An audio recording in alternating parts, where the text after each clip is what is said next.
In the stillness of dawn where the first light spills upon ancient rivers, a silent traveler stirs beneath the surface.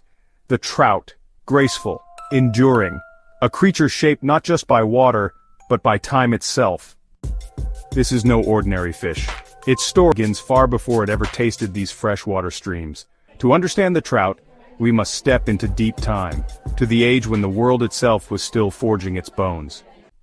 Over 200 million years ago in the vast oceans of the Mesozoic era, primitive fish began to evolve bones, fins, and gills more complex than ever before. The earliest ancestors of trout, ray-finned fish, were born. They swam in primeval seas, surrounded by marine reptiles and shifting continents. These were the actinopterygians, delicate, armored, and endlessly adaptive. Their fins, like the bones of a feather, allowed them to maneuver through time's storms, and slowly, some would find their way to freshwater. As the land rose and rain carved new paths through stone, freshwater ecosystems were born. And with them, the ancient salmonids, the forefathers of today's trout, emerged.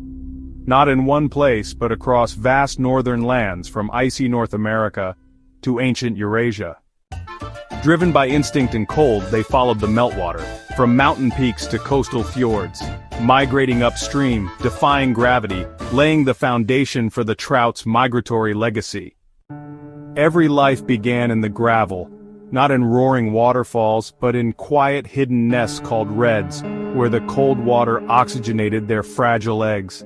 A dance of life that continues, unchanged for millions of years. Trout adapted not just to water, but to rhythm, to the song of the seasons. Each scale on their body, a chapter written in cold and current. They became athletes of evolution, flesh honed by cold, nerves wired for precision. These were not prey, but predators striking like shadows in flowing glass. Insects tremble above the surface, but the trout waits, motionless, not from laziness but calculation. Its body built to vanish in the flicker of light and ripple. What makes a trout remarkable is not just where it swims, but how it sees the world, above and below, one eye on the sky, the other on the stone. From Europe's ancient rivers to alpine streams of North America, trout diversified into dozens of forms, each with its own colors, instincts, legends. Brown trout, cunning and territorial.